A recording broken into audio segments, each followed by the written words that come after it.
Hello, hello, everybody. Mic test, mic test. Can everybody hear us? I think audios are fine. Just double checking audio, making sure things are going well, not dying.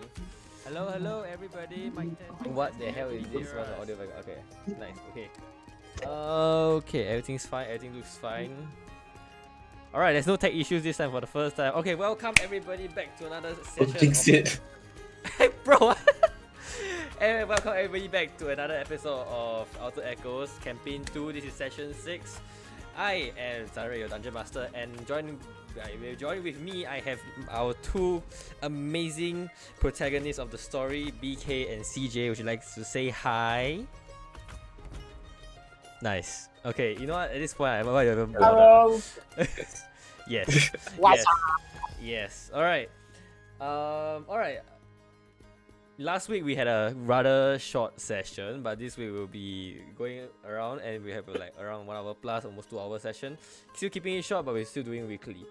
Okay, so without further ado, let's round off and catch up with what had happened last session, alright? And then move on with whatever we have today. So, last session, let me check. All the audios are okay. I want to make sure before I need to recap everything. I need to recap again. Okay, audio's fine. This is fine. That is fine. Everything's fine. Alright, I think it's fine. Okay, good. So, anyways, as I was saying, last session we ended off with quite a rather weird cliffhanger. Not a cliffhanger of like battle or anything, but cliffhanger of gambling.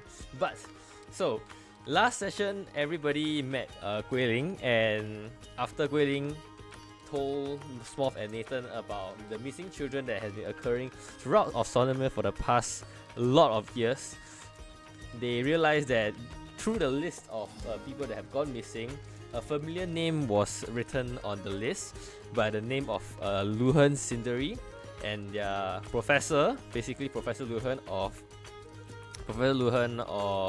Crimson Academy.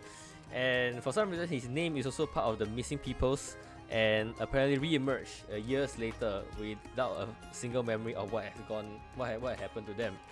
And Guei Ling basically told Smorf and Neighton that he has a lead about a potential connection and idea of like why there's this missing people's case every semester when the school began. And his lead basically led them back to Azure Quay, and they have to spend their time throughout the day just to wander about and basically rendezvous with Guei Ling at a tavern called the Fisher's Quarter at sunset.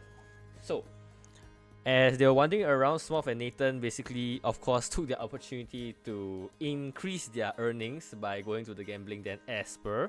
But they did not go to the same gambling casino that they went to last time, but they actually went to a new one called the Winking Coin. So, with the Winking Coin, Smorf was just wandering around and somehow found Guei Ling at the backstage speaking to a man. But what they were talking about was unclear, and he had no idea, but he just know that Guei Ling was last seen spotted there. While Smorf is busy snooping around, my dear Neighton is at a table playing a game of Crown's Mercy. And basically the gambling game is basically similarly to Werewolf, but basically you call each other out properly, and if you want someone to cover for your call, to not reveal what you are, you place money on the table, and if you lose your money. If you win, you get the earnings of whatever's in the pot. So, the last session we end off with a cliffhanger that CJ wrote a number that I also have a number here. He's supposed to give me to beat whatever number that is stated by the opponent, by the last opposing player. And if he wins this player, he'll get a total earning of 900 gold pieces. So, without further ado, CJ, please give us the revelation. What is your number? Roll A. Drum roll, please, because I have to post the Drum roll, please. Nobody drum roll, but I'm just gonna clap for you. Drum roll, please. Please clap for me. Yes, this clap for you. Everybody's I clap rolled in the chat. 13. 13. Okay. Whoa! No way! That's crazy. The dealer looks at you, Yeah. Nathan, and then places the hand on the money of all the gold in the pot, and then looks at the other guy. He's like, "I'm sorry, sir, but a newcomer wins," and then shifts the 900 gold pieces to you. You Nice. outroll the person by 1. The other guy rolled 12. Wow. When he said 13, I was like, wait, did I see right? I wrote down here 12. I'm not even joking. I had a screenshot I sent to BK. Oh, I yes. sent Please, Smorf. please send the screenshot. Yeah. You can send the screenshot to the group. We'll have a look later. But yes, you outroll the guy. The dealer hands you the 900 fat gold pieces on the table. The other guy looks at you and puts his hand out. Fair game. Would you like to go for another round? Kind of in like a smirkish, want to win back the money kind of vibe, but overall very friendly hand out to try to shake your hand.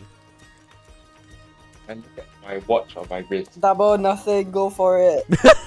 I look at the watch on my wrist. You There's don't no have watch on my what? wrist. There's no watch on your wrist. I say, look at the time. I have to go. I your take my watch stuff on and the, I bolt. your watch on the wrist Sorry? is basically the looking out the main door and looking at the sunset. That's your watch on the wrist because you don't have a Yes. fucking watch, bro. Yes. All right. And I bolt to the door and I leave. All right. Do you shake his hand? He's still kind of waiting for Oh. you. All right. Uh, You shake his hand. He gives you a very fair nod. Tip his his cowboy hat to you and say, "Fair game. I hope to see you around here another time." And then take his other remaining money that he has and leaves the table. Great. I leave too. All right. I'm leave. done. You leave. All right. Sure. You leave and please enjoy your 900 gold pieces. Write them down inside your character sheet. Smorf, as for you, you were last seen at the backstage, spotting Guei Ling talking to the old man, while Nathan is still gambling his money away. As you return back to the table, you realize Guei Ling is no longer. No, not Guei Ling. Nathan is no longer at the Crown's Mercy game. And you wander around. You see him out at the door, and I assume you follow him and and meet him outside of the Winking Coin, unless there's anything else you would like to do.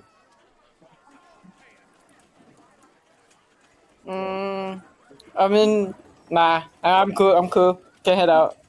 All right, nice. Okay. Are we still going to go? Or Sorry. As of now, the time. are we still? I'll give you a time check because you're supposed to meet Guei Ling back at the Fisher's Quarter at sunset. As of now, I would say it's still mid-afternoon, around 4 p.m. ish.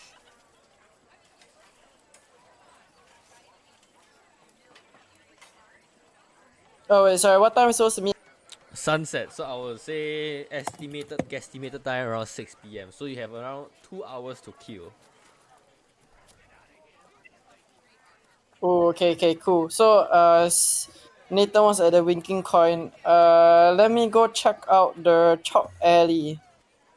The Chalk Alley, which is the other gambling set. No, not gambling. Okay, so you like to go to the Chalk Alley? Is Nathan? Yeah, I mean, it's either that or the Spinner's Cast. That's the other casino. The Chalk Alley isn't a gambling, but it's more like a marketplace within a marketplace. It's like a place where really even smaller stores kind of like put up their little stands and they sell small stuff over there only. But you realize that over there is primarily gambling as well, but there's more stores there compared to the other like casino. It's like an open area kind of like casino.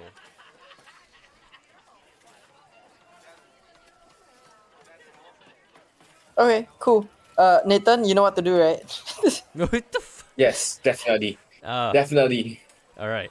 So, are you all Okay, heading? so I'm gonna hit the Spinner's Cast. Cause Okay, so now I'll hit the Spinner's Cast, and then Nathan, you can head on to the Chalk Alley to do your thing. you're splitting ways? Yes. Yes, definitely. Okay. I bring smart armor with me. You bring pot armor with Nathan. Alright, Ken. So both we will talk about Smurf first heading to the spinner's cast. So as y'all decide the who goes where, your split ways. You Nathan, are you giving any money to Smurf or are you pocketing all 900 gold with you? He doesn't know I earned that money, right? Yes, he doesn't know. So you can I don't can earn my own money. you can choose to not tell him.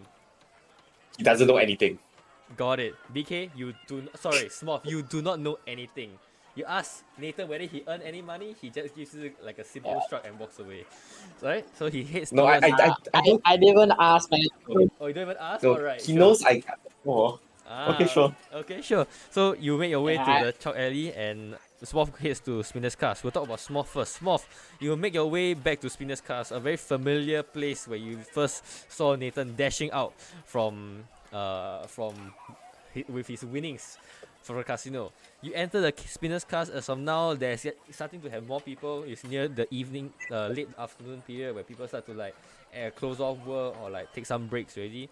There are still a decent amount of crowd within the Spinner's Cast. What would you like to do? Aside from the winking coin and the silent auction, is there any other games? The Winking Coin is the casino. It's the silent auction is inside the Winking Coin. Oh, So Spinner's Cast is a separate casino. oh, okay, my bad. Okay, sure. So I'm just I'm assuming that there's like some receptionist area, so I'm gonna just go ahead and check out what games is available. There's no like a receptionist, but there's a bouncer there, and beside the bouncer there is a sign listing a total of, let me pull up the sheet because I definitely remember this, a total of 5 games, but one game only happens at night. So the first game is called Cast Rollers, the second game is called Last Paw Standing, the third game is called High Shell, the fourth game is called Hot Toss, and the last game, which is a late night only game called Bard's Bluff. So that's the game that is not open as of now. Bar's Bluff is only open at late night. Late night, correct. Cast roller as well, right? Cast Roller is open now. So that's the other 4 are open as of this current time. Okay, come. I wanna head over to Cast roller. Oh, you're going to Cast Roller? Alright, sure. You go ahead to Cast Roller. This is the game that Nathan played last time. So, you walk up to an empty table, not empty serious? table, and there's like a couple of people sitting down. You take a seat, the leader kind of gives you a very welcoming nod, and basically gestures to you and asks, please get ready your bets. We'll wait for another 2 more players and we shall begin the game. Alright? So, Okay. You wait for a while, you figure out how much you want to bet on, and then eventually a total of 6 players are at the table, you included, and the dealer begins. Alright. So, may I have all your bets? And he goes down every single player. The first person bets 10 gold, the second player bets 15 gold, the third player bets another 10 gold, and then you are the 4th player. What would you like to bet?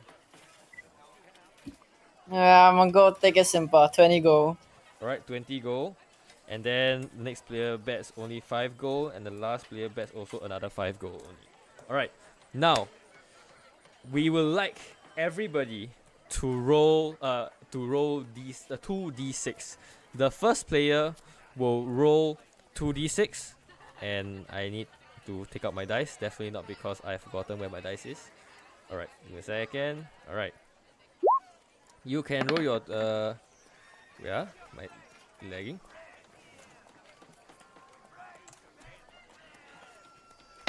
Alright, okay. He was okay. The second player will roll as well.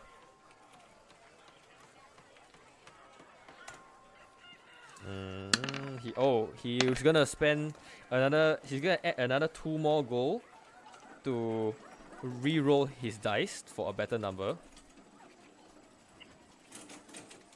Oh. Yeah, you can add 1 gold for each re-roll that you would like.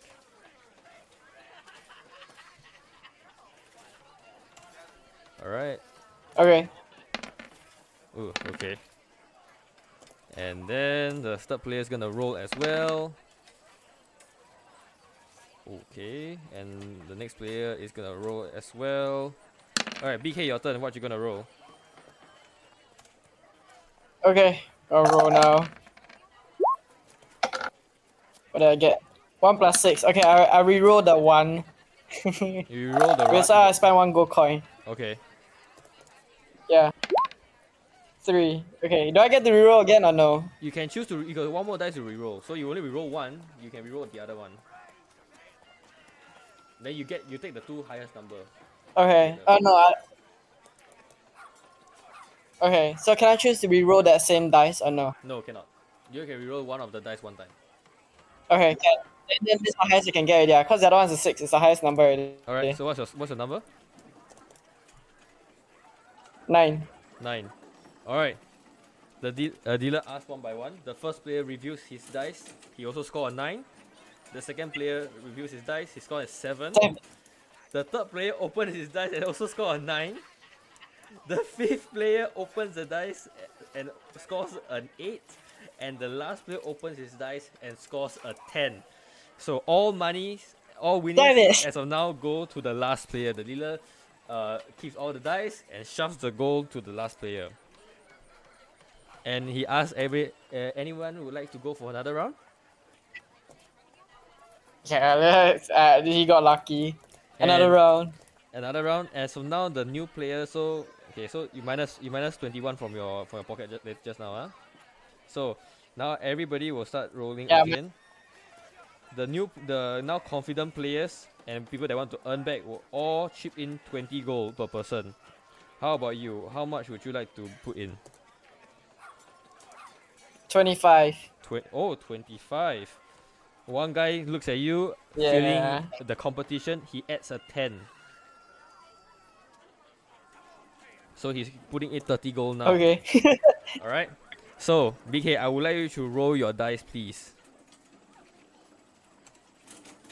Oh, I'm first player. Okay, cool. Yeah, moment. You don't need to. You Oof. just, Okay, I got reroll. okay, you let me know which. Yeah, okay, I got reroll 1. Okay. Okay, I got it. I'm done. Okay, you let me know a number in the bit. Let me roll the rest of the guy's dice. Alright. Well, okay, BK, can I have your number, please? I got 7.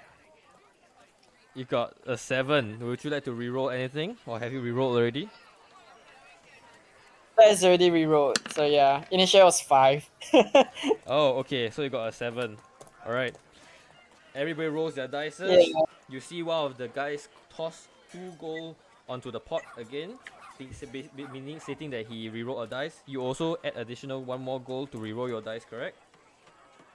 And another guy following you also toss another coin inside the pot to reroll 1 more dice. The dealer now goes down one by one, and the first player reveals 9. Second player 6. Third player 10. UBK 7. The next player 11. Yeah. And the last player 8. So all the money now goes to the 5th player as the dealer shoves the pot of gold to the 5th player, the player right beside you. And now you have lost a total of another 26 gold. Okay, sure. Question. I just realized something in this game, right? There's actually no incentive for you to bet big, right? There's actually no incentive. In this game, though this game is basically really like Yeah. this current game, it's just based on luck. It's strongly Yeah. based on So luck, if I bet 1 goal, if I bet 1 goal, it's not that I'll get 1 goal return, right? yeah, so basically the highest pot wins, but if you manage to roll double of the same number, you basically, if you win with the double number, you win double of the bet you earn. So if you put in 10, you roll 5, you will earn 20 back for yourself, including the rest of the people. I see. Yes. Okay, sure. So, Should I just go? You know what? Screw it. One last round. oh my god, okay. So, with this Yeah, time, yeah. the players kind of put in their bets. Okay, how much would you like to bet in? I just go. You got cut off?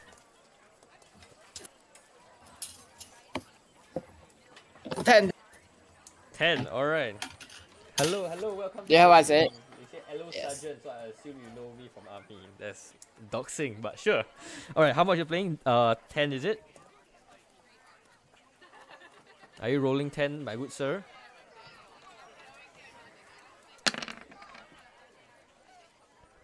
Hello, BK? You're cutting, you're dead again?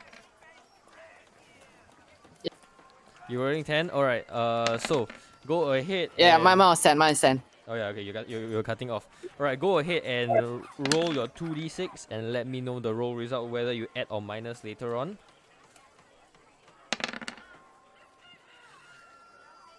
Okay. Oof. Alright, one moment. Alright, okay. And the last player is rolling. Okay, I'm done. Alright, so may I have your number, sir?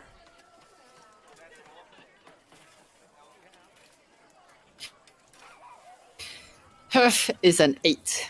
8. How many do you reroll? 2 times. 2 times, so plus 2. Alright, the dealer asks everybody to open their dice. The first player, 9. The next player, 11. The next player, 8. This is a dumb game. And you, 8 as well. The fifth player, 10. And the last player, 12. The last player earns double his money. Basically, he chip in 10. He's gonna earn 20, including the pot. Alright, and the dealer basically shoves all the gold to the last player and asks if anybody would like to play another round. 2 players stand up and leave the table, grumpily No, man. muttering to themselves. Leave as Why the fuck well. they space their money as well? And you are leaving as well? Are you leaving the table? Yeah, okay. As I leave, right, I cast Mage Hand Mm-hmm. to try to sneak my hand into his pocket or something. Yeah, sneak my magic hand into his pocket. The guy that earned the last round, is it? Yeah. Okay, I would like you to roll a sleight of hand, please. Sleight of hand. Here Sleight we go, of everybody, hand. the first thievery Okay. of every session. And ladies and gentlemen, he rolls an 8 because that's how every thieving session begins in our D&D session. And your Yes. mage hand comes up. Let's go. Instead of grabbing the gold purse and like sneaking inside the little pocket that he has all the gold, you miscalculated and you basically slap the entire gold pouch that he has. He turns around and sees you casting your magical hand onto the person, and he immediately shouts, "Bouncer! There's someone trying to steal money!" The bouncer rushes in, looks at you, picks you up, and boots you out of the spinner's cast. And then he looks at you and says, "No magic is allowed Well- here. If you never learn your manners, do not enter ever again. First warning." And he kind of writes down something on like a little parchment paper. The parchment paper disappears in front of your eyes, and then he just stares at you and asks you, basically gestures you to leave now. Okay, never mind. It's a dumb place anyways. All right, now moving on to Chalk Nathan. alley it is. Okay, you wanna hit the Chalk Alley? Alright, sure. Well, you hit your way to Chalk Alley, which are Yeah. in the place where Nathan was going to. So Nathan, you make your way to Chalk Alley, the other casino or like gambling area. Now this one is a mixture of stores and gambling games, but still primarily a casino-like situation. Even though it's not under shelter but open air, so there's like not in the building, but just in like this like nice fenced out area where people can go in and play their games and earn some money. So you enter you reach the Chalk Alley. You see similarly another 2 bouncers at the front of the fence area. And what would you like to do? Can I do a perception check to see if there's anybody I can steal the money from? Go ahead and roll me a perception check, please. Here we go. Second roll of thievery. Alright. 17. Nice. Okay. You. I'm perceptive today. Okay, you are very perceptive today. You see one particular player at the second table into the from the entrance, and he has a huge stack of gold, silver coins stacked on top of the whatever game that they are playing at. Okay. Can I go steal his money? Can I go stealthily steal his money? Alright, if you want to stealthily steal his money, go ahead and roll me a stealth check. Net 20. Okay. Bro, this is crazy. I am a ghost. I am a ghost. Alright. They don't see me, right? You disappear. You sneak inside. The bouncer basically yawns at the long hours that has been working and just closes his eyes ever so slightly, and then you just sneak past. Now, I will need you to roll a sleight of hand to steal the gold. I will let you roll on advantage because you are net 20. I don't need an advantage. Oh, are you sure? I still suggest you roll another one if you like. You roll a 16, so let's roll another d20 and see. how it 23. goes. Roll another d20. I have a 23. Yeah, it's okay. Roll a d20. I give you another chance. You know, I will take the 23. Alright. Yes. You sneak past the guy. As you walk to the table, you hear scuttling and like little feet like scratching against like wood or something. You go across and you see a maze laid out on the table.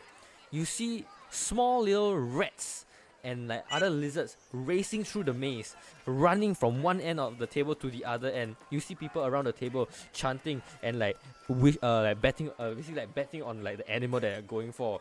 The guy that has the most money is now standing up, chanting for what looks like a rat that he's betting on. He's not noticing anything that's going on around him aside from that rat. And you go by him. You just sneak by as though you're looking for the money, looking at the game, trying to figure out who's winning or who's not, and you just and a very quick one motion, you take the entire pouch that's on the floor beside him, and you disappear into the crowd after that. Great. All right. How much do The pouch is in your hand. Would you like to inspect it, or would you like to keep it first? I will go to somewhere safe first. I will exit this entire place All right. and then I'll look at it. All right. You leave the chalk alley. Find your way into one of the few like storage areas where people have big crates like stacked up. It's rather secluded, quite far end of the Taiwan market. You go inside and inspect the coins, the earnings you have in there. All right. And while I inspect, Mm-hmm. plot armor is keeping a lookout for me. Oh, Okay. okay. I will let you Yes. to roll a perception check for plot armor then, if that's the case. Give me a moment. Let me have plot armor's detail. Plot armor perception check. Yes, roll a perception check for me, please. He is 13. Dustin? Alright, he stands guard Yeah, Dustin. like at the entrance of this particular like dusty area that you are in, and just positions there as like a guard dog watching for everybody. As of now, he sees nobody suspicious or nobody approaching this current area. While you enter the little place, you open the pouch anticipating great mysteries inside there. You open up and you see 1,255 gold pieces, Bro. 300. Wait, Sorry? wait, give me a moment. I need to do maths. My maths is not good. Plus, how much you say again? 365 gold pieces. Wait, how many? 1365. 1365. Great. Okay, let's go with that. Alright. Oh, great. Okay, I have a lot. And then you also see 357 silver pieces.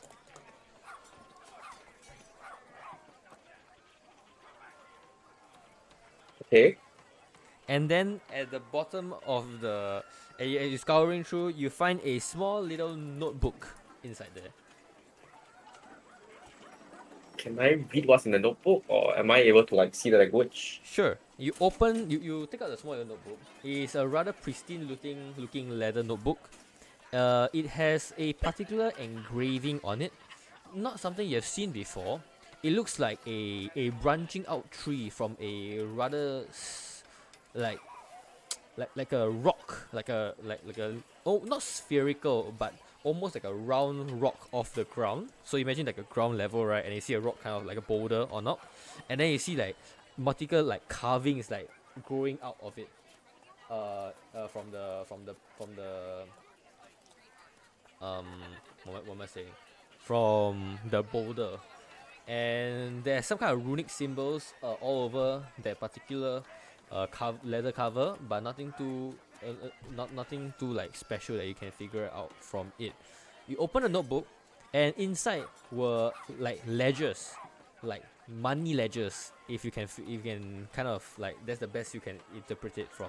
A lot of numbers in columns and rows. There are certain I would say, not say names, but like initials, like letters only being scribbled across, like, and then with numbers across the entire like Excel sheet table in the notebook. You flip through the entire thing, and then you find a page that basically lists the date of today that you are at, and then it says over there, Fisher's Quarter, sundown, and then there's one name over there with no numbers. What's the name? There's no name, it's just initials. Oh, what's the initial? The initial is definitely something that I've written down, not because I'm making this up along the way. It's called, give me a moment while I dig up my notes. The initials is VP. V dot P dot, something like that. V dot P Great. dot. Okay, being the very smart man I am, I don't know anything. I just take the money, with the rest of the stuff, I just throw in the bag of holding. Alright, you throw in the bag of holding. You quickly Yeah, stuff give me a your moment, let me edit. amazing earnings all the way deep down, Yes. as deep as you can think of inside the bag of holding. Yes, this is a notebook with ledgers. Yes. Right. Take that. Oh, the initials is VP, right? Yes, initial is VP. Sundown at some place, right? Fisher's Quarter. Okay, I go and find Smorf. Alright. Smorf, at this point you walk into Chalk Alley. You walk into Chalk Alley and you don't see Nathan around. By the time you are there, you see a lot of money, being played at the gambling tables. You see one particular man at the third table nearest to you, panicking, shouting at a bouncer, screaming at a bouncer about a missing pouch. What would you like to do? Okay. I mean, it's not really my problem, isn't it? So, like, I guess, okay, but I sense you're hinting at something. So, you know what? As the good Samaritan I am, I walk up to the fella and I say, "Oh, you lost your pouch? When did you last saw it?" Who? Are you the investigator? Are you the authority? Okay, whatever. Someone took my stuff, alright? I was betting on my best red, and yet I look down, I don't see my golden pouch. Alright, it is important, and if you are the authority here, he kind of jabs his finger into your tiny torso and basically like pushes you a bit in a almost like aggressive tone. If you can help me find it, alright, I'll reward you very handsomely. But if you do not, I don't know what to do. I need the pouch.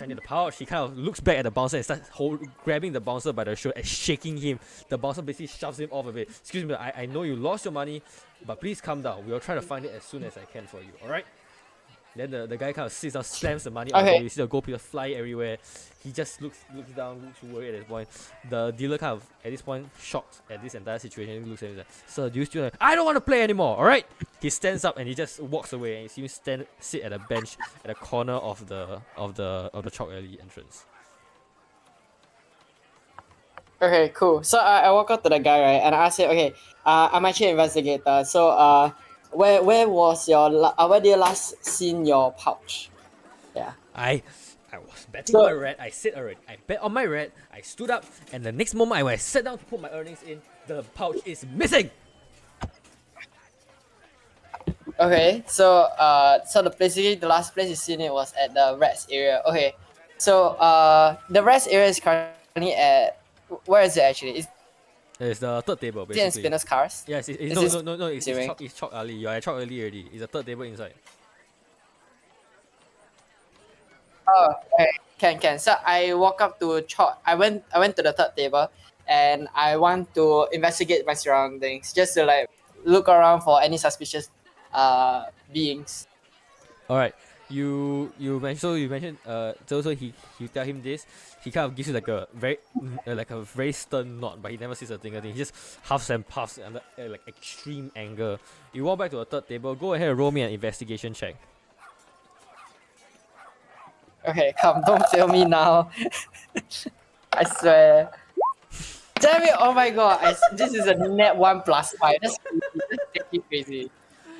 You look around, but due to your connection to a certain thing, you kind of see like there are definitely scuffling around the table. You kind of have like it's not like a visual thing, but it's more like a gut feeling thing.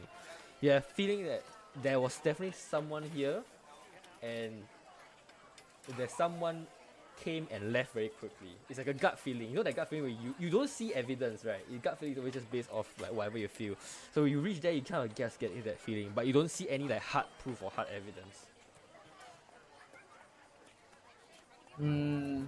Okay, cool. While this okay, is so going on, well, when you're doing this, Nathan, you walk out of that alley and you hear shouting, extremely loud shouting from the chalk alley. You peek around the corner, you see that large man shouting at the bouncer and jabbing his finger at a rather particular small man inside chalk alley.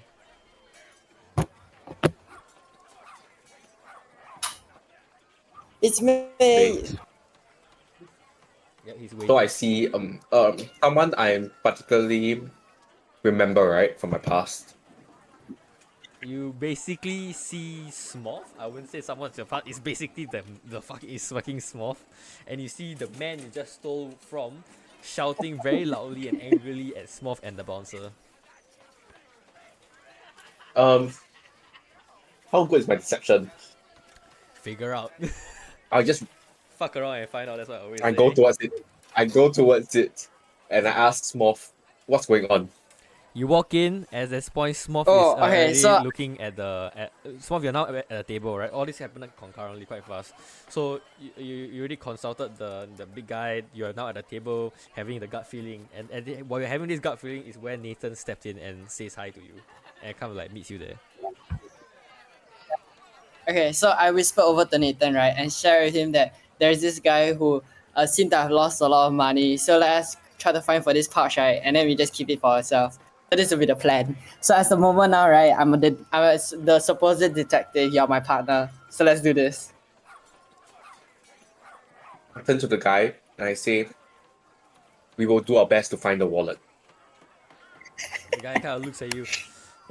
Don't do your best. Find it and give it to me. All right, just find it.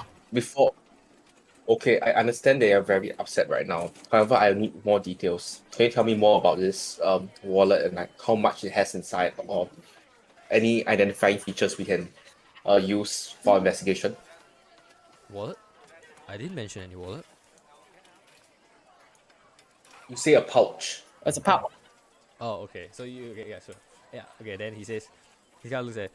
It's just a pouch, all right? A pouch where you keep all your money that your poor mother and fathers put inside. That's it, all right? It's just a pouch with a lot of money, okay? Find it. Okay, sir, here. Sir, I need you to calm down. Wait, why did I tell you, sir, stop, sir. Yeah, fuck! I knew it that was coming. Why do I feel like we're getting more and more militarized from what we learned, bro? Okay. Yeah, okay. I tell you, sir, stop, sir. He said, "You sir, stop, sir," with the understand. one hand in front and then stepping back, right? Yes. I can see it in my head. Yes. Okay. Yes. Okay, you sir. Please Stop. make this a thumbnail, by the way. Oh hell yes. Okay, you Okay, yes, sir, I tell him sir, stop, you sir. stop sir him. I Alright. tell him, I understand what you're feeling right now. However, we will need to do our investigations, and um, before we proceed anything, we will need to know like what is the contents of it. That's why if we ever found it, we can match it with what you said. Then we'll know it's yours. Or otherwise, other people Okay, could okay, okay, also okay, say okay. that the pouch belongs to I them. don't understand whether you are stupid or you don't understand what I said. It's a pouch, and a pouch contains money. Money, the thing you see on the table. Money. That's it. Alright, it's a lot of money, a lot of things I've earned today, and I want it back. Can you please just go and find and do not come back to me until you find the pouch? You're an investigator. Do your job. So, Sir, come I'll in. just confirm. So I'll just like to confirm Sir? that there's only money inside. There's no other things inside. Okay, am I correct? He gives like a very, very like heavy sigh, as though that he's repeated this same ass thing right 3 times over already. Then he just gives you a very simple like one nod. Can I have your name? There's no need for my name. I'll be right here waiting for you to find me my pouch and get that bouncer to get me a drink. Might as well ask him to help, right? The more the merrier, the more hands on deck, huh? Okay. Me. Let me find. Give me a moment. What? Okay. Wait. Smorf. What's a funny name I can say? Quick, Smorf. Think of a name. Funny, Think of a funny name I can say. like a funny name for Yes. skip I have no idea. Skibidi. What the fuck? Okay. I don't- I assure you, sir. I, Skippity Johnson, would not rest until I find it. And I proceed to just walk away. Smorf, let's. I don't say Smorf. I say, partner, let's go. And we exit. Oh, okay. you leave the place. Yeah. Take Smorf along with me. All right. As you are stepping out towards the exit, you hear a shout from behind. Hey, where are you going? I said find the money, not leave the place without finding my money. And you hear him, you see him at this point standing up from his bench, walking towards you, towards the entrance of the chalk alley already. The bouncers at this point from the entrance kind of like walk up and try to like calm the both sides to ensure that there's no other physical or potential physical conflict that might happen. So, what would you do now? Sorry, change shift. Change shift? Who are you talking to? You talking to the Look. bouncer? No, I'm telling him. You look at the. I point to the sky. Dark already. I can go home now. Bye bye. Wait, what? I am confused. Wait, what are you trying to do here? I tell him Who is him? that my the big shift guy? is already up. Oh, okay. I know. I tell the person, the rich guy, that my shift is already up. I need to go home and see my wife. I need you to roll a deception check. 17. Alright. He looks at you angry. Nice, He's bro. Your rolls are. he just looks at you, he's like, tomorrow, I'll be here. First thing in the morning. I expect to see you back here, or I'm calling the authorities on you as well. You better be back here and find me my money. Alright? I won't care whether it's within Tightwood Market, within Sonomere, or somewhere outside. You find me that pouch, and you give it back to me tomorrow morning. Ugh. And he just like, Billy Johnson is on the case. Don't you love to be seen on DM in shambles? and then he kind of looks at, he gives like a Yeah. extreme angry like strut, and he's just like, he just turns around and walk back in. The bounce guy looks at you like, I'm sorry, I'm sorry, guys. See you. He's tough guy to deal with, huh? Good luck tomorrow. He kind of gives you like a kind of expression, you know, like just gonna deal with a hard person. And you guys leave the chalk alley.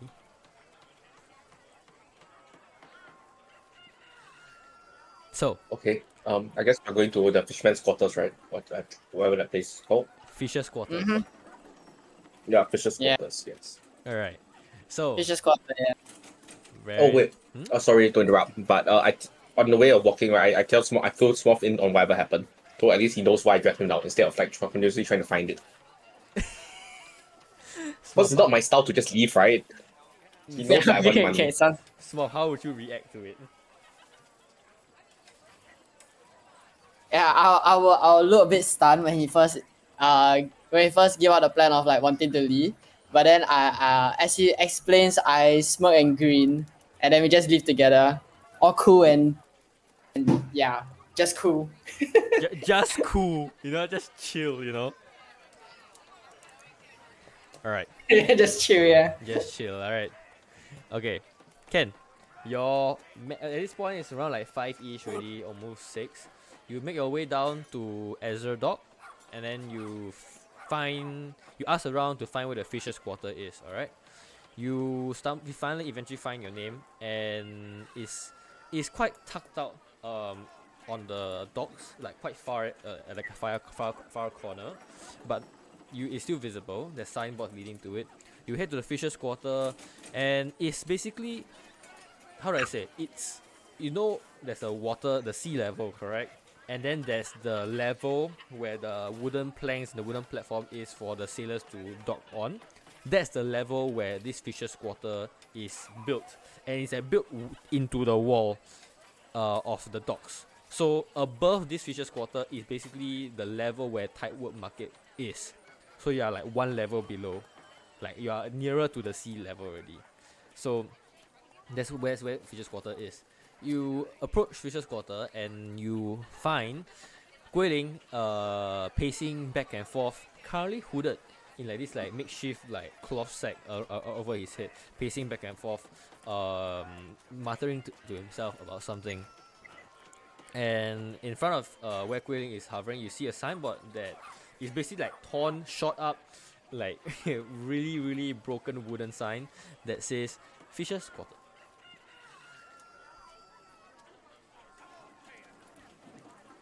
So, what's the plan? Okay. We just walk out to Guei Ling, see what's up. What's up, team? Yo, long time no see. What's up, man? Slap his back. You slap his back. He kind of like he draws his battle axe immediately towards your direction, and the moment he realizes you, he kind of eases down. He's like, "Oh, okay. I'm glad you can make it." At this point, he's speaking in like a very whisperish, low tone. Not so low and soft, but softer than normal. He's like, "Glad you make it." Alright. Why you all look so happy? Why do I look so happy? There's something I saw a pretty girl on the way here. Oh. I mean, yes. Okay. Good for you. Okay. Anyway. I say cause I get to see Guei Ling. Yeah. Oh, that's sweet. Plus, I think he has a roll deception check. No, it's okay. He completely believes Yo. you. He believes you. Don't worry. Don't. Are you? You want to roll a deception check? No. I can roll a deception check. There's literally no need. All right. Am I lying about Yeah, it? Guei Ling kind of looks at you. He's like, all right. Okay. Back to business. Okay. Thanks for coming. All right. Glad to see that you guys are on for the plan. So, what we're trying to do here tonight is we're trying to find some dirt off this place called this Fisher's Quarters, okay? And potential links there is to the missing people that have been happening throughout the many years.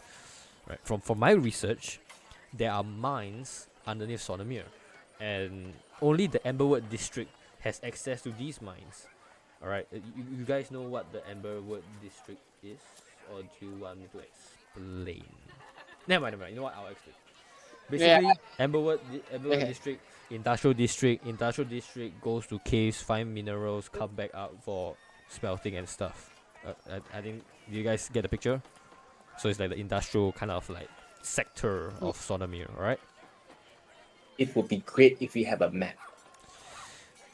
Do you have a map of it? Yes, actually I do. I sent you all a map of it already. So if y'all can pull up our Yes, chat but group. Oh yes, for the image. our For the the viewers as for the well. amazing viewers to see. Sure, you all can pull up the map. You can go to the chat group and pull up the map first. I will show the viewers what it about. You know what it about. Give me a moment. Let me just find the image. Blah, blah, blah. You all can see the image already. The big map of Sonomir. Do you guys see it? Yes, I don't know about the viewers, but probably do. No Yeah. worries. I will be fixing Yeah. that shortly.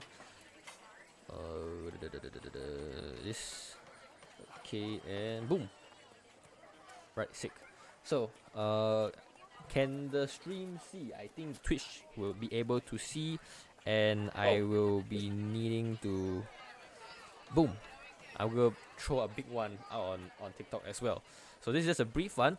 So if you guys can have a look at the map, the Amberwood district is basically the pink color aspects, pink color portions throughout the entire map of Sonomir.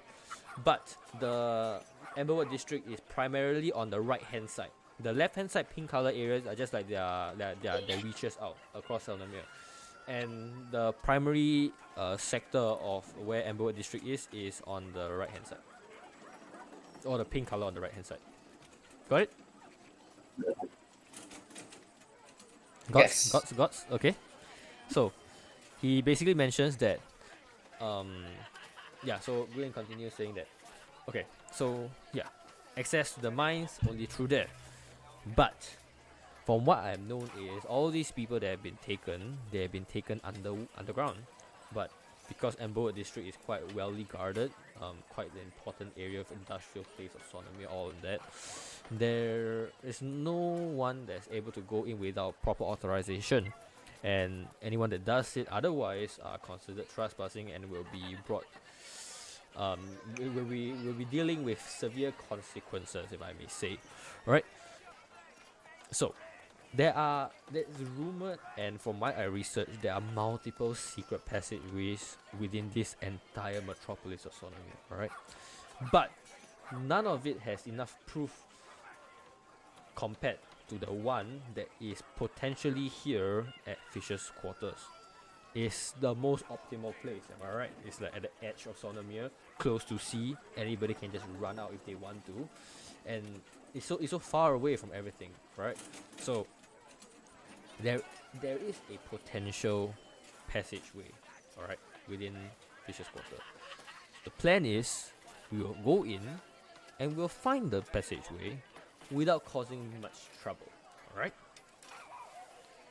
And when he mentions the more without causing much trouble, you can see a slight Neighton, you can see with your passive perception, you see a slight panic within his eyes, like just a brief moment.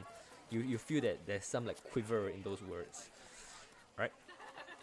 So yeah, looks at you. Like, What if I want to go loud and proud? try not to. Okay. Listen, I have a plan. It's not a great plan, but it's a plan nonetheless. It's one of the best plans that I have. And all you need to do is wait for my cue. And when you see the cue happens, you can do what you need to do. Got it? Run away. I got it. Okay. Wait, Yes. I want to ask Guei Ling something. Okay, I'll just be straight. So I tell Guei Ling, right, what were you doing at the silent auction? I saw you there. And who was that you were with? No need to hide. I saw everything. I saw everything unfolded. Alright. He kind of looks at you with a rather this time not much. Oh, I know the guy there. I was asking him for directions to something that I need personally. Nothing much.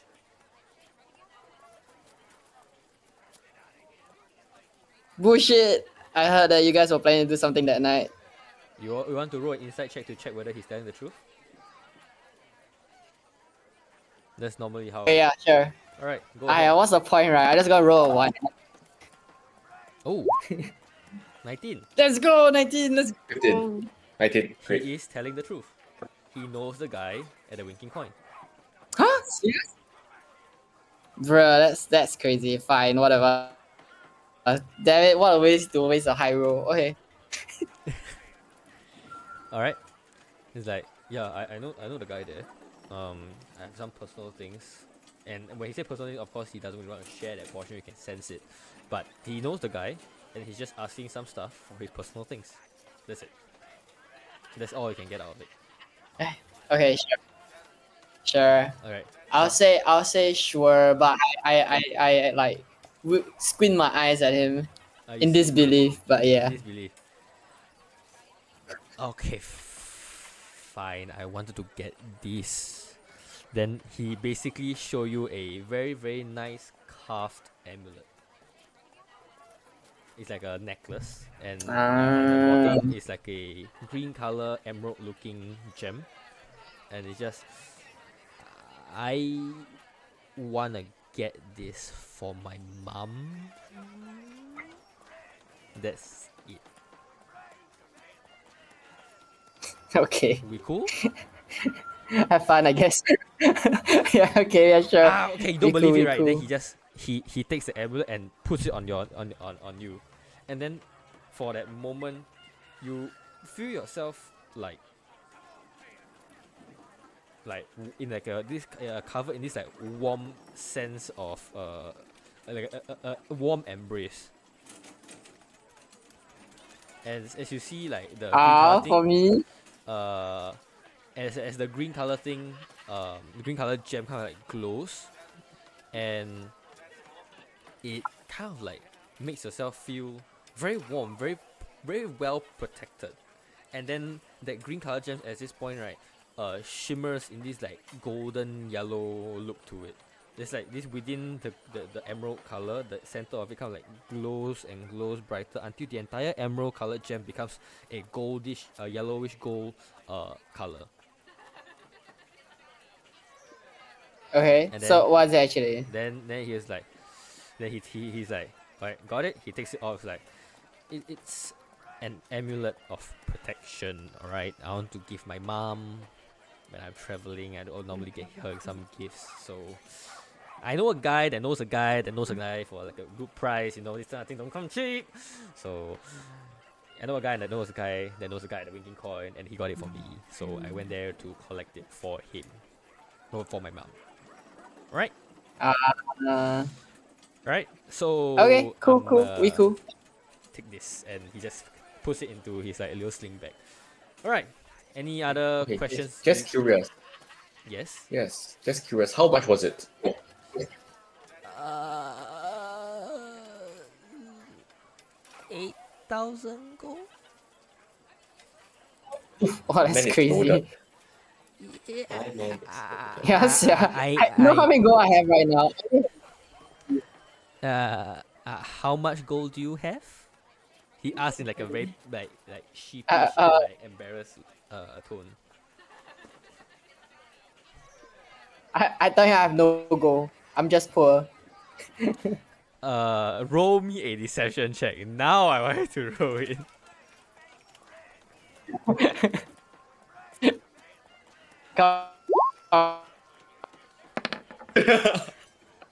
Damn it! Oh my god! I swear. I two.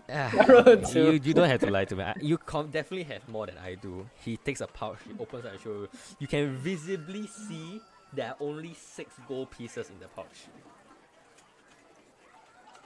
Okay, I dropped 10 you inside know for what? him. I'll see. Yeah. I'll be nice. I'll drop 10 inside for Then him. I'm 37. I'll drop 2. I'll drop 2 gold coins to him. Okay, so you both give him like a 12 gold. He kind of looks at you like, really? Anything for you, and I will get Anything him. for you, man.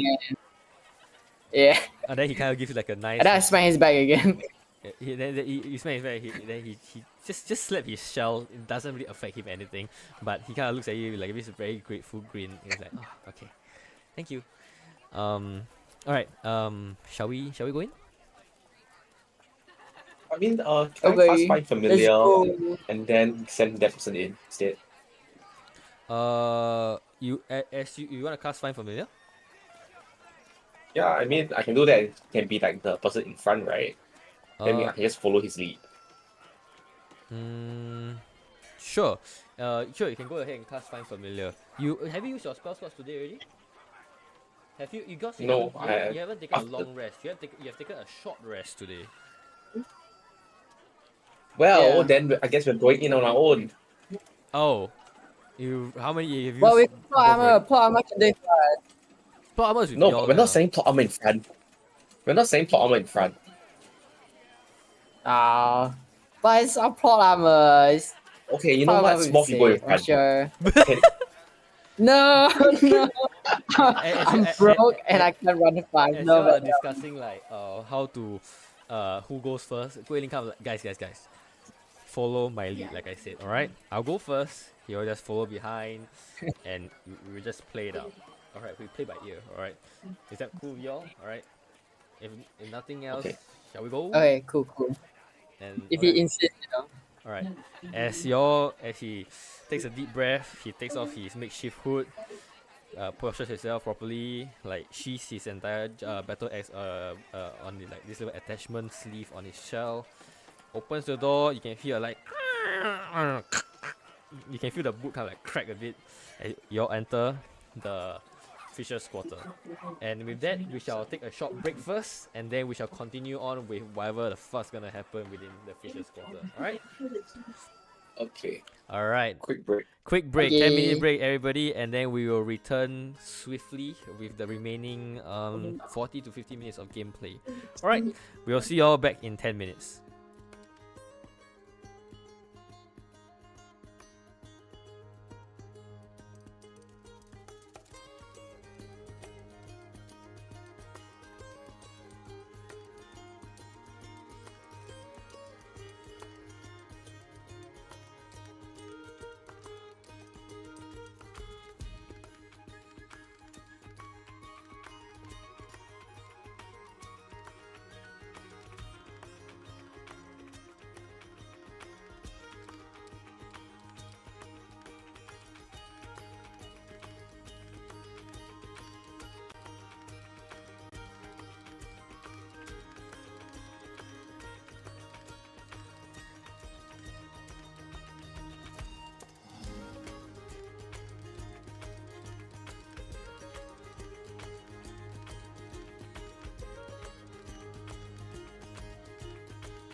Alright, ladies and gentlemen, we are back, and let's begin with the next segment of the journey of these two intrepid and amazing protagonists.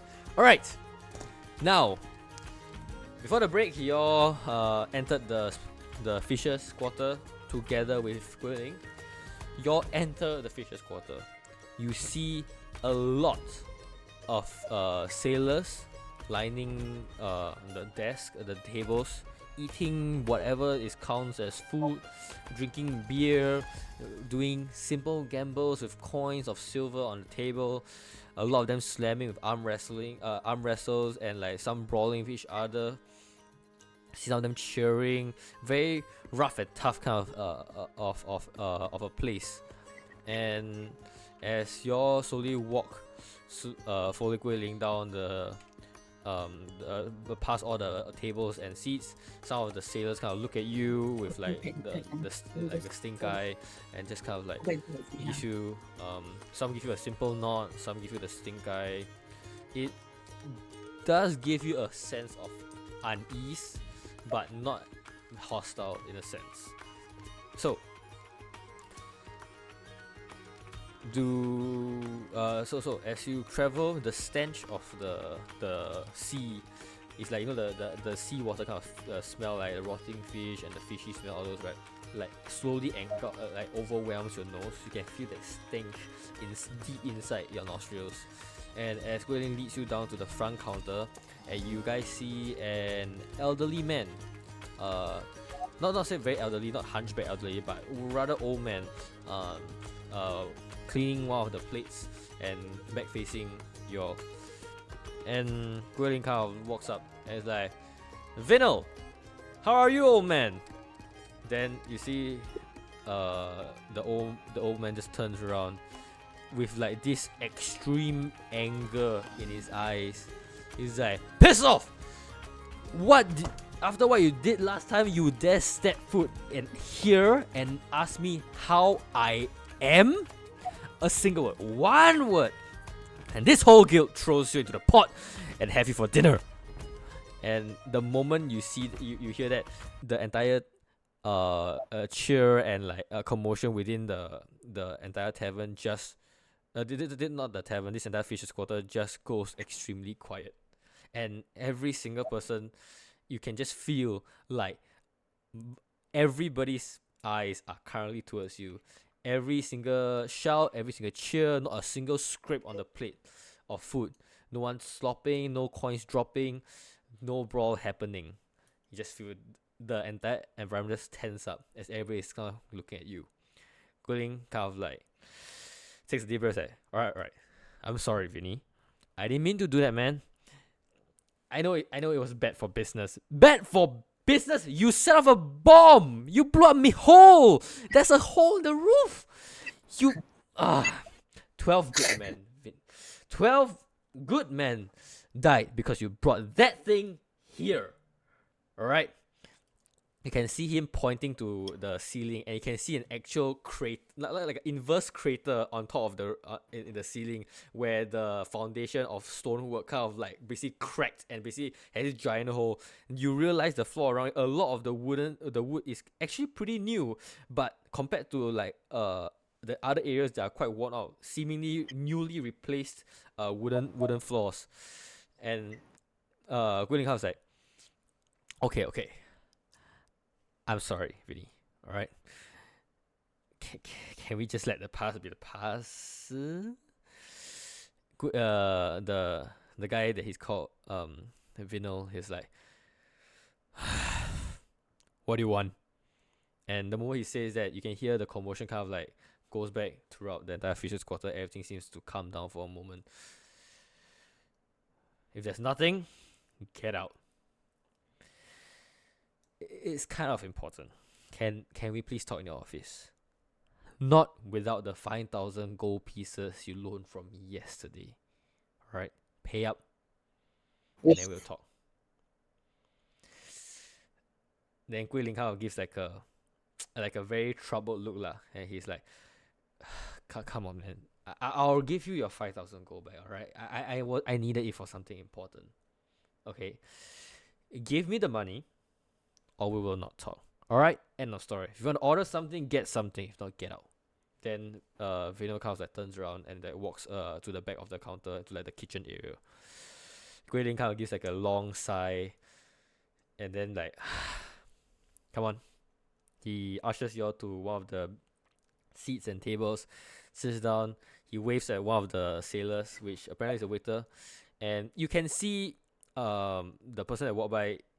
Half of his face is like scarred with like burn, like third-degree burn scars, and you can see his hair right is parted in a way where one side has hair and the other side with the scarred face doesn't have hair, and you can see that his entire like left arm is also like have this like burn scar, and Quinn kind of looks at hey Tommy, what do you want?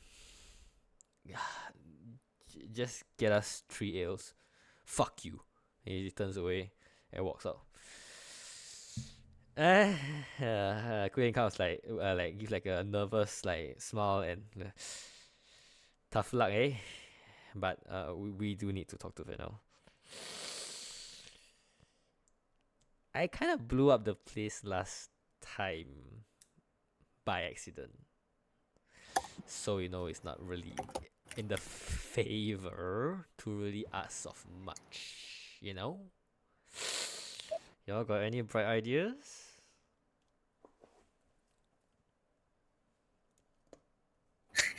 Nathan, deception.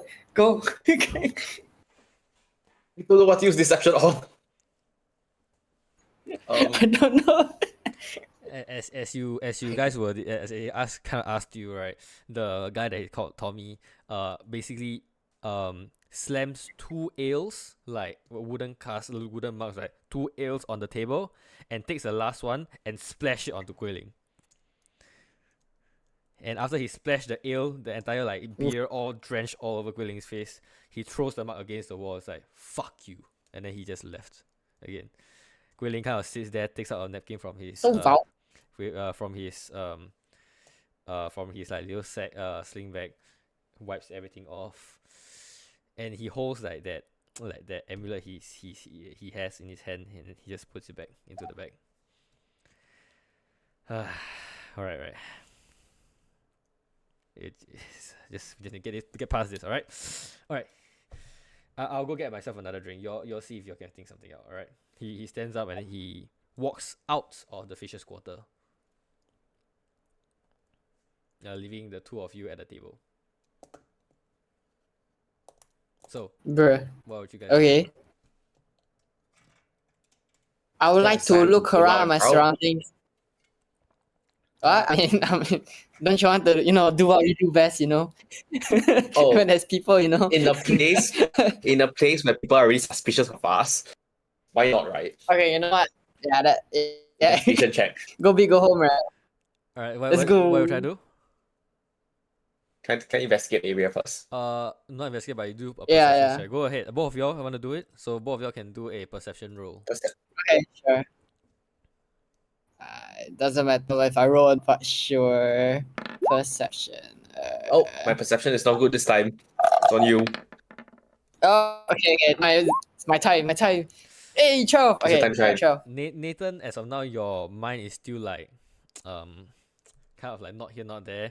Just seeing the entire commotion that went down between the guy called Vinal and Guei Ling, and this guy called Tommy splashing the ale onto his face. He's kind of like still trying to figure out what's going on. But Smorf, you kind of look around, you see a lot of sailors, like I mentioned earlier on, and they're just going about their day. Some of them sharpening their weapons, some of them just eating, drinking, talking, chattering. And just as you see this, right, you see Venel kind of walk out of the counter as well. He kind of like continue cleaning some of the plates, and then some of the sailors walk up to him. They pay their bill, and some of them leaving, and some of them actually take the stairs down to a bottom level and just go down the a flight of stairs to wherever it may lead to. Can you hear me? Okay. Oh yeah, I can. Yes. Yeah, okay. So like, there's something special about the staircase, lah, right? I think that's the hint. So, I never said that. we But check. We go downstairs. sure. All right. Sure, why not? What can go wrong? As you What's walking, as you stand up, you walk towards the stairs. The Venom at the counter was like, hey. If you guys want a room, just let me know. Those are the quarters. All right. Nobody's supposed to go there unless they have a room there. All right. And then, as he says, this is one of the sailors kind of sits up from the bench directly beside the stairwell and kind of like blocks your way. Oh, uh? think. Do you think you can seduce any sailors? Then let them bring us to their room. I mean, if the sailors are gay or bi, sure. But for sure, right? I just like how the DM. I just love the DM's face when I say all these things. Do you think it'll work, DM? Do you think I can roll high enough to? You know what? Just go for You it. know what? You can try. What do I have to roll? What do I have to roll? What are you trying to do? Like, you have to which- tell me what you like to do. Okay, we'll go with a Please girl sailor first. seduce Okay, I that think there's a sailor. higher chance first. All right. You see one of the, Okay, sure. there's a lot of sailors around. You will definitely see a female sailor, not sailor lah, but a female sitting at the corner like talking to her mates That's- and stuff. Okay, do I know if she has a room there or anything? You don't know.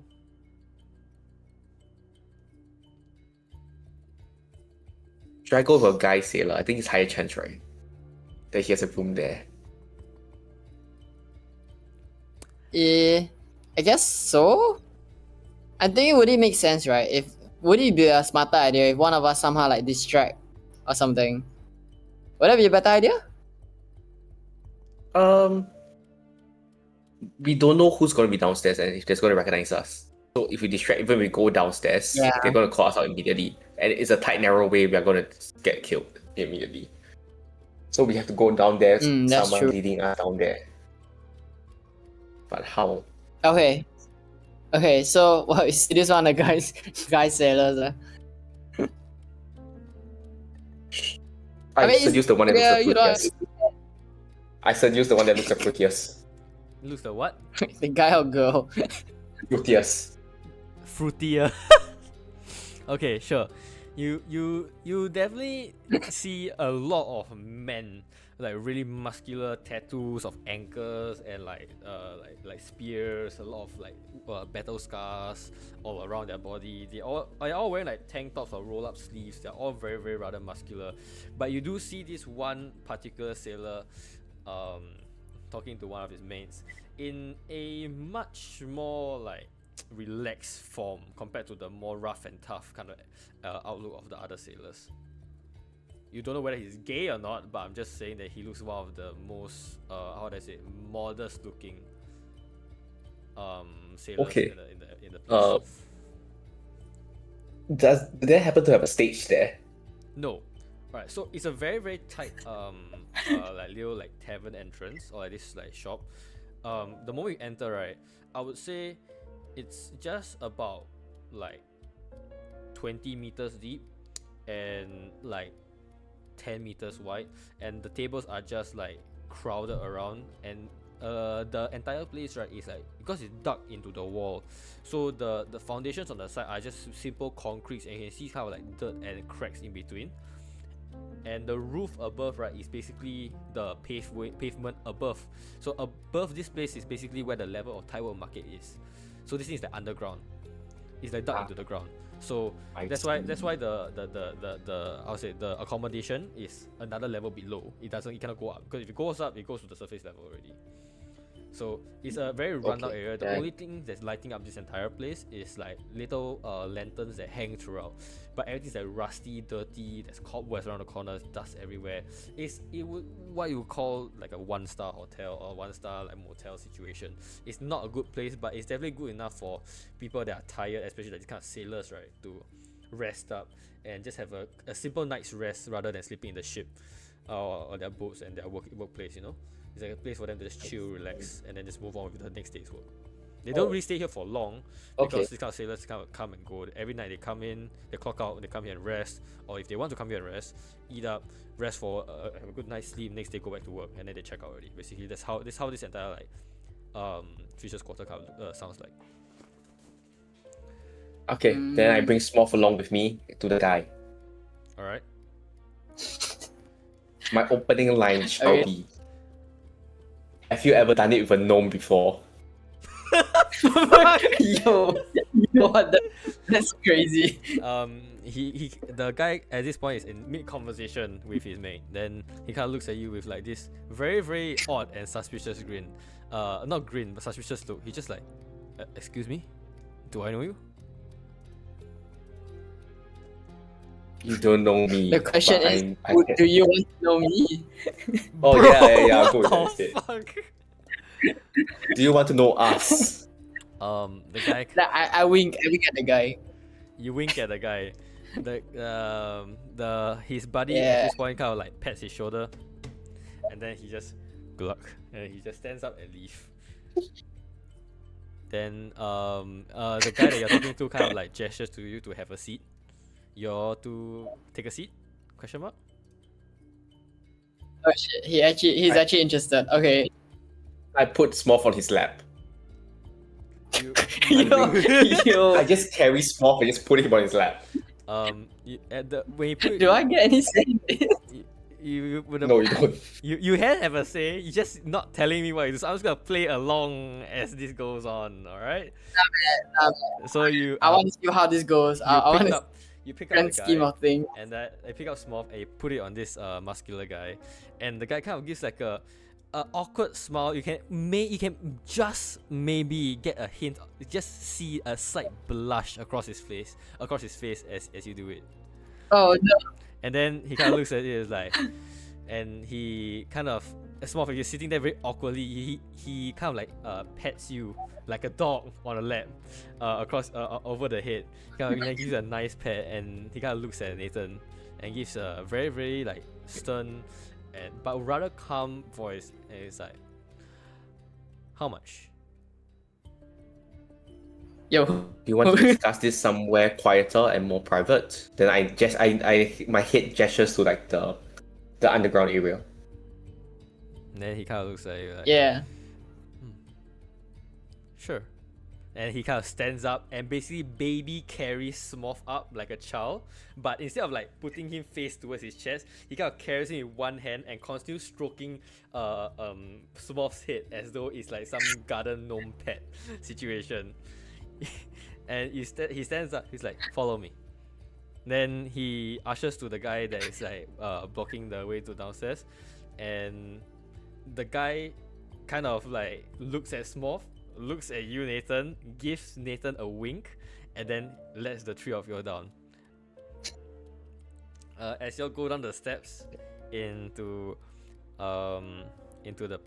this like this living quarters, there's a lot of rooms, and all of them are like have wooden doors, but the wooden doors are very very run down. There are like cracks.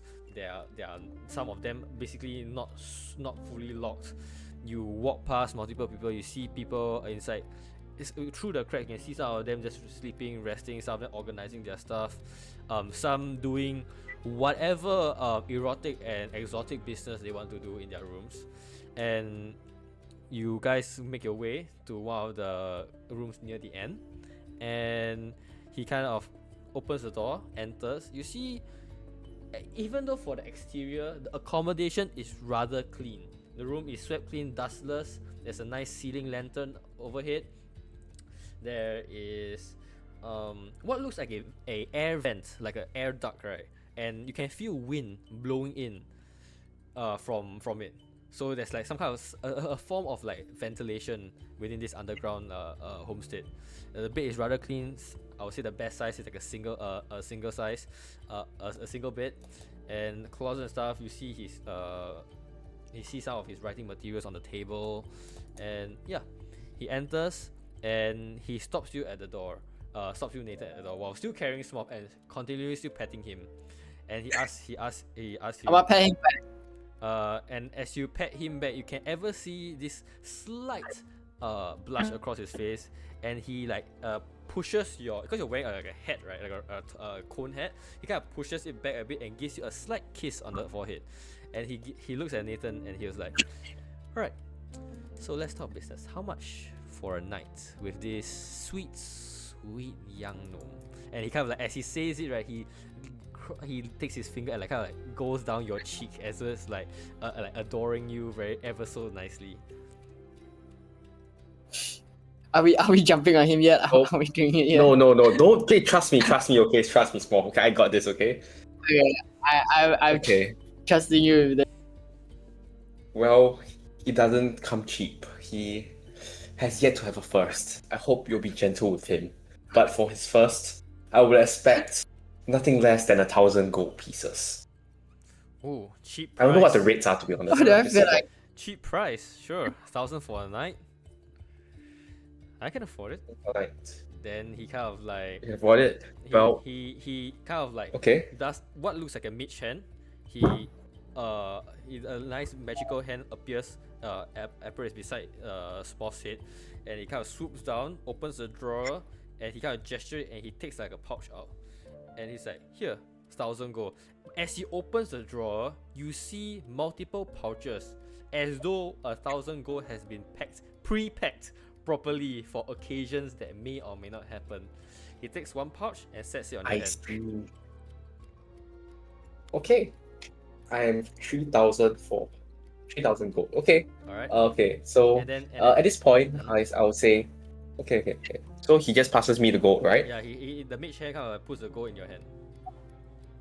You open. I Okay. would say You open, imagine the check. scene, okay? You open it and you check, and there's Imagine actually the coins inside. Yeah. Okay. Yeah, I take a look at it. I count it. I just like have my rough calculations and I put it inside my bag. Mm-hmm. So I have the gold now, right? Mm-hmm. I stick out my hand. I stick out my hand and give him a shake and say, "Pleasure doing business." Okay. So does he shake my hand? He sets Smorf down onto the bed, and he's like, "Sure." Closes the thing. He reaches out his hand, and I need you to roll a. Let me look at this. Give me a second,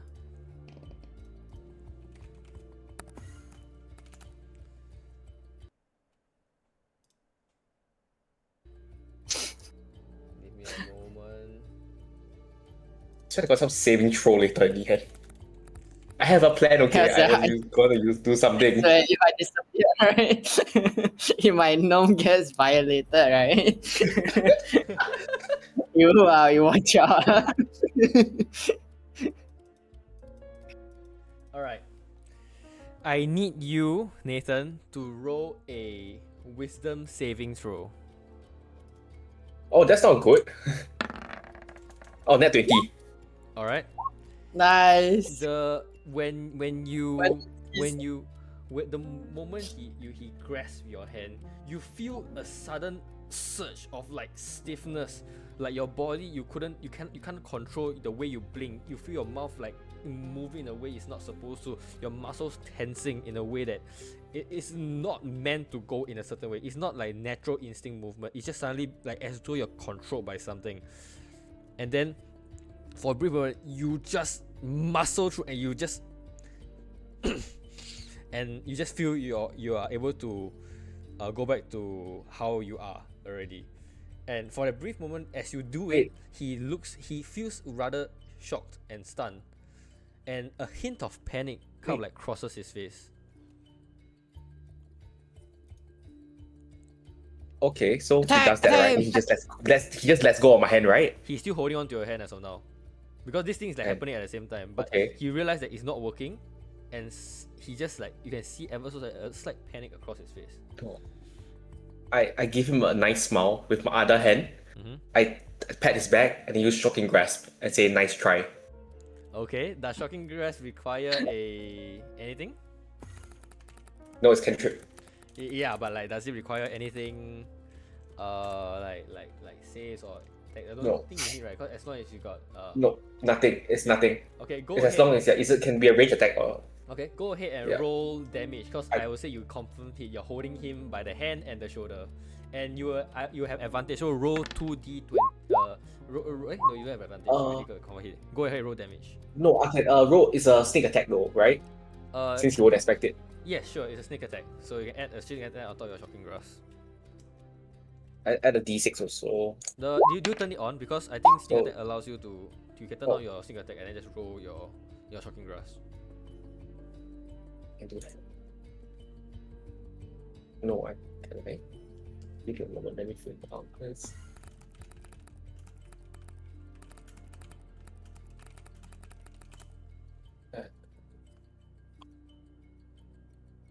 Oh yes, I can do that. Unfortunately, Yes. I'll just say sneak attack doesn't qualify for spells, so you just purely roll your Oh, damage. no. Purely roll your damage for shocking grasp.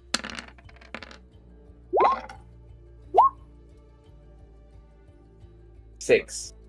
What Good. this one? Do you add your this one? Do you add your Oh, sorry, four.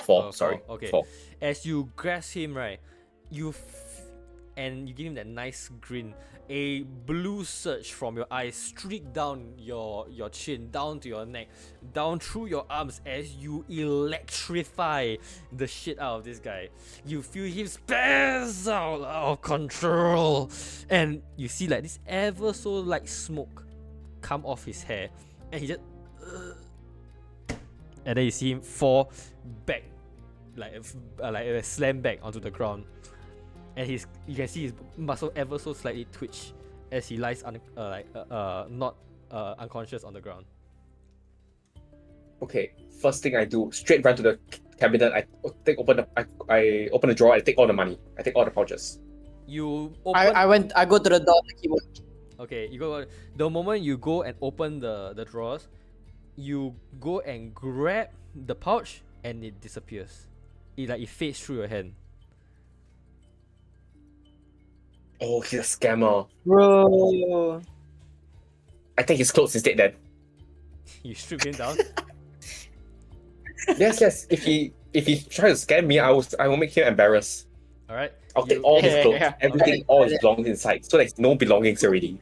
All right. So he'll be. Might later no when he more wakes- sneeze valid. Yeah. Honestly, from what you can tell, you take I would say you add a set of sailor's clothes, so like a simple sailor outfit, one set only, so t-shirt and trousers lah. Then with a simple like sailor cap, you rubbish through his thing. The only actual money that he has are 11 silver pieces. Wait, does that mean the money he gave me just now is fake? I don't know. I will assume it's real then. Sorry. How many silver pieces? 11 silver pieces. Good enough for me. You reach Okay, inside in now- panic to figure out whether what he gave you was real. When you reach out, you take out a pouch, and it's the pouch that he gave you, and immediately out of the bag of holding, it disappears. That's not very nice of him. It's like we got his clothes. That's a Can I- thing. Can I castrate him by any chance? What? He take my money, I take his dignity. Dignity, literally. What the fuck? Okay. Yes. I would say if you further do any Do I have damage, to- he might wake up. So if you would like Oh, to okay, then it's let things slide, that could work. But there's a chance that he Oh. might not wake up, so I'm just gonna let you figure that out. Wait, What wait. if I What if stroke? we just tie him down? We tie him down. Just grab the bed sheet or some shit Oh. and just tie him to the bed or something. Do I have? Okay, if he wakes up, Let it's me better. see. Let me see. What do I have? Let me see as well. I have handkerchiefs that I can stuff into his mouth so he doesn't scream. Oh no. Oh my god, is it the flower handkerchief? Sure. The fucking crochet Yes. flower handkerchief? Yes. Oh, you know what? I'll keep the handkerchief. It has sentimental value. Okay. I'll assume the bed has bed sheets, right? Yeah. We use I that. use that to tie him up. Okay, you quickly take out the bed sheet, Smorf and the Smorf and plot armor. That's kind of keeping what you take out the bed sheet. You twirl into like this like a thin rope, basically like kind of situation. You tie him up properly. I would say you tie his arms. Just like basically cuff him at the back of him, right? Yes. Okay. I just tie up his whole body. Okay. Yeah. You just tie him up. You basically Then do like a BDSM tie from the arm, the wrist, all the way to like yes. to the ankle. So he basically like in this like rowing boat situation. You just tie him up like he's basically arching. Yes. Yeah. Okay. Yes. Then I stuffed I minus the sailor outfit. I'll stuff that outfit into his mouth. Okay. Or basically they wrap his mouth. You can't I really- make a noise. So you gag him like the kidnapper. I gag him, yes. Oh, so you said okay. Yes. So you stuff the. Yes, and you that tie way. it just nice behind him. Yes. Okay. Got it. So smart. Go ahead. This Good is experience. Okay. Go on. Then I proceed to cut it off. What? All right. We shall leave. That's what happened when he messed with me. All right. So You should just say it happens, right? It works, right? And everything is happy ending except for him, right? okay, I will need you to roll a survival check. A sleight of hand. Survival? Sleight of hand. Try your hand. Yeah. Go ahead and roll on You can advantage. keep his balls. Go on advantage. I rolled a 17. 17. Okay. I did it. It's gone. I- It's gone. It's gone. Just say it's gone. Put it into the gone. bag of holdings. Let's go. Okay. What are y'all doing after this? I'm gonna feed it to plot armor in front of him. He needs to eat. Plot armor needs to eat, right? He hasn't had a meal yet, right? Okay, then after Yeah. all that, what y'all gonna do? We're gonna find. But what am I supposed to do again? I didn't know why you come down actually. I forgot about it. We were trying to find for the secret passageway. Oh yes. Then we'll find for a secret passageway. We'll make sure the door is locked. and Yeah. everything. So All right. yeah. For the sake Start of, exploring around. For Yeah. the sake of everybody's sake, would you want me to describe that in extreme graphic detail for the viewers? To make this keep this show probably like NC-16. No, let's not go into that. Just say it worked. All right. So as you Yeah, lock let's the just say it door, happened. Yeah. as you lock the door, you left a man. Basically, sorry, my bad. Correction. You left a female inside the room, and plot armor is now munching on a very exotic form of a sausage. As you lock the door and close it behind you, you are standing in Don't the forget the hall- eggs too. Oh yes, of course. That one plot armor has already consumed with extreme haste. So now you are left standing in the hallway of this like accommodation area. And that's where we're gonna end the session for this week. Because it's 10 o'clock and BK is gonna go soon already. Alright? We'll end the session here. Great job, guys. For fuck's sake. We'll end the session right here. Alright. Like I mentioned, okay. So as before I completely end the stream, so for everybody's knowledge, we will still be doing weeklies, and weeklies will last around an hour 30 to 2 hours. So we have a shorter time because as a DM and we have other commitments, it's hard to plan everything out. But shorter time, but more consistency, we'll keep to that. If there's any changes, we will mention in the Telegram group. So if you are not in the Telegram group, please click the link in the down below and join the Telegram group to be updated on all the things on Outer Echoes and anything that the Oasis Universe does, and be updated to see when the next session will be.